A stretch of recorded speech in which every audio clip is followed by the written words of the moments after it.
Oh, my name is Adam Tufsai. I am the project lead for our project. We're covering fractals in art and history. This is Stephanie. She'll be covering fractals in graphic clothing, textiles, and pottery. This is Brian. He is covering fractals in paintings. And this is Baruch. He is covering fractals in digital art and media. And I'm covering fractals in Greek history and in architecture.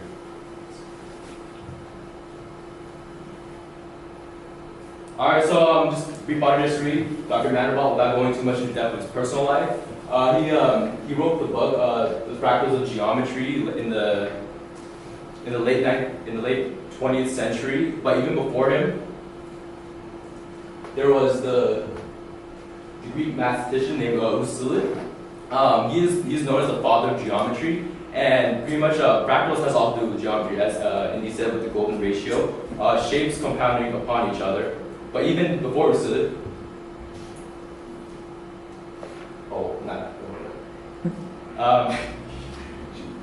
well, so this is the Greek Parathon in Athens. It was created roughly 3rd century BC.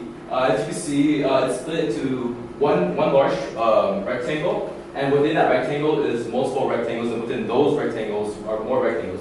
And using the golden ratio, they compounded the shapes upon each other, as you see.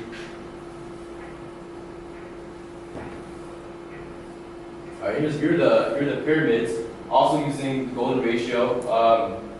As explained earlier, fractals are essentially shapes applied to architecture. At least it is geometric shapes compounded onto each other. In this case, it is in the base a bunch of rectangles, and on top of it are more rectangles to add upon each other to provide stable balance. And as you know, even thousands of years later, these architectures are still standing today, and in their very stable form.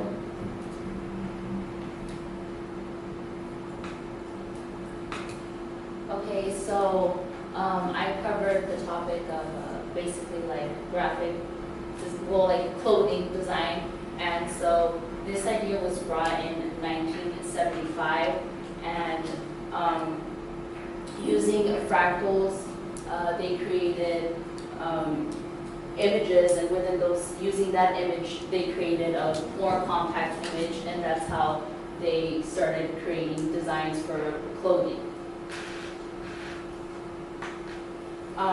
Back in ancient times, the idea of fractals still were not brought up, and so basically they were using this concept without knowing about it. And you can see here, this is fabric designs. An analogy for this that I used was the Russian dolls. So I'm supposed to be joking. So basically, more dolls were supposed to come out of this, and this was another form of fractals being created by people in ancient times, and they did not know that they were, or that they even existed within their surroundings, but they were creating them as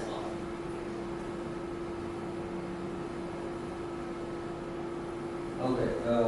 I think by now you all have somehow the idea of what fractals are, and the complexity of their nature makes them very convenient for any types of art.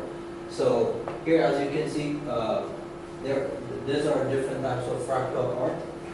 So this kind of art can be done by just taking a pattern and applying any mathematical equation. It can be polynomial, it can be logarithmic function, any kind of mathematical equation, and then people started using in a digital art. So you can see different types of fractal arts here. So I tried to create my own using polynomial function here. I didn't get a better picture, so there I am. So this is fractal art. You can create different types of art using different types of mathematical equations. So it depends on the mathematical equation that you apply to a fractal that your art is going to come out. So this is basically what digital fractal art looks like. So the next thing I'll be covering in this topic is the two topics. So the second one is Fibonacci sequence and golden ratio. So Fibonacci sequence. So when you apply Fibonacci into fractal art, there is this different. Like, can you go back? Go back. So here you can see the shapes are somehow there is irregularity. Like you can see different types of shape, right? But when you apply like Fibonacci, it doesn't necessarily have to be fractal, but it's a special type of fractal. So you see there is some repetitive pattern. So Fibonacci sequence that makes it a special type of fractal is it has that golden ratio into it. So to get that golden ratio, that's what the media actually uses as a good advantage. So thanks. So here you can see that this is a Fibonacci sequence. So you can have like 1, 1, 2, 5 each. There is a pattern you can see, right? So each rectangle is a multiply of approximately 1.6 something, like which is, in order to get that number, what you have to do is, you just divide the, like for example, we have 1 and 1 here, right? So when you divide 2 by 1, there is some number that you get. So the next number that you iterate is, you divide 5 by 3. And then you divide 8 by 5. If you keep doing that, as n gets larger and larger, that number becomes like approximately to 1.6 something. So that's what golden ratio is. That's what the media usually portrays to do, like in film, in visual, in photography, in cinematography. They use that technique. So this is whenever you capture a photograph. So if you use that golden ratio, and you put your subject right on the center of that, then your subject is gonna pop out. So they use it extensively in media. So if you want to make it simplified, the Fibonacci sequence become rule of third. Rule of third is basically you just divide your square in 3 spaces, and then if you put your subject on the point where this line intersect, the subject is gonna come out. So this is how the media basically.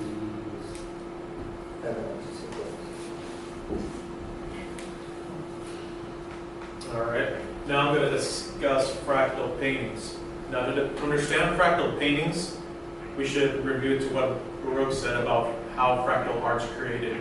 It's created using either arithmetic or polynomial algorithm, which then, from the solution of that, you use an algorithm to calculate the fractal object that you're looking at, and then with that solution,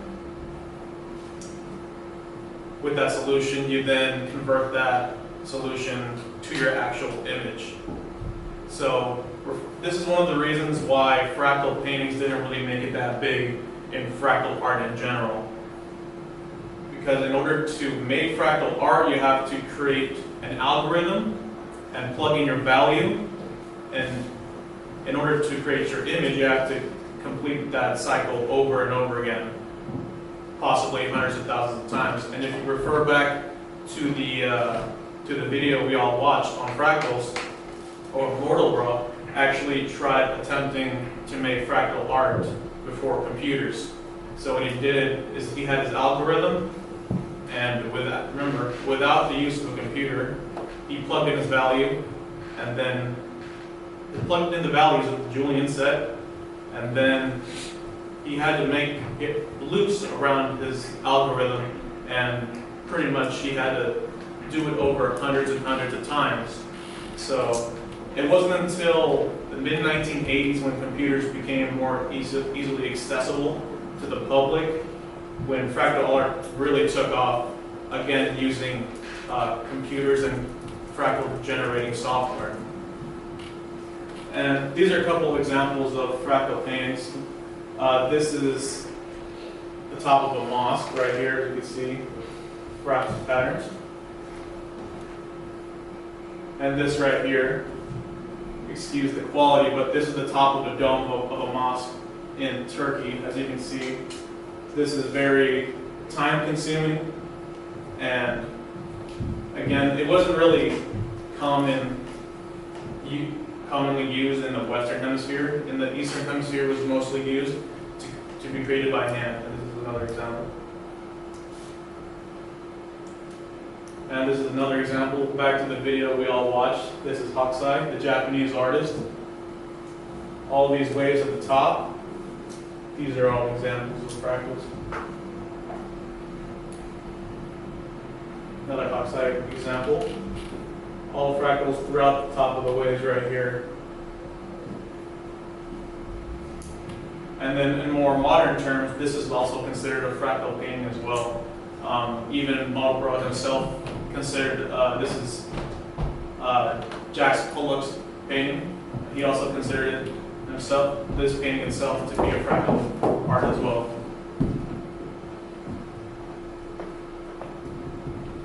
The index? Who did what? Comments? Questions? That's your conclusion? This is the index of who did what? Oh. Kill these ones. Questions? Great. Navigator, go back to the beginning of their presentation. All right. Great. Scroll forward. Where? Forward.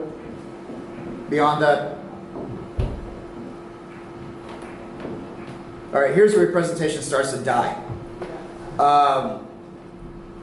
And it gets worse from here. So the thing about using Prezi, and I know, like, you know, if you're going to use Prezi, you have to use it correctly. Understand the size of the medium of your presentation. Go forward. As Stephanie starts talking about fractals, I was expecting us to zoom in, and again, it's a fractal, so you can zoom in indefinitely into the patterns, right? But she doesn't do that, so we have to use our imagination. Imagination. Move forward. Nothing happens here. GIFs, or GIFs, however you like to say it, I don't care, don't work in Prezi. If you're just figuring that out as you're making your presentation, you're a horrible person. Move forward.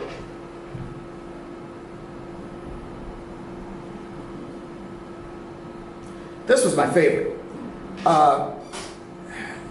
Yes, they're all fractals, and again, it suffers from the same situation. A lot of work was put into this when making the fractal of your own picture. Awesome sauce. I like that. I can't see it because it's the size of a dinner plate. Move forward. Also here, yes, these are the correct images to use, but we can't see them from back here. So you guys have to be self-aware enough to understand your audience. And if your audience cannot see what you're doing, you're wasting your time. Move forward. These are a little bit simpler. And again, we're dealing with the Fibonacci spiral out and how to apply it to different things. Is that De Niro? All right, you get extra credit for using De Niro. And the rule of threes, great job. That was probably one of the most intelligent applications that I've seen to date. Good. Unfortunately, I can't see it from back here. So if each one of those would individually be a giant slide in that, I don't know what, 100-inch projection screen, it would have made sense. But since I have to squint or use my opera glasses, let me focus over here, here's my binoculars, I can't see that. All right, questions for these people? At least one. So the Hokusai wave, how did that demonstrate? Go to the wave, please.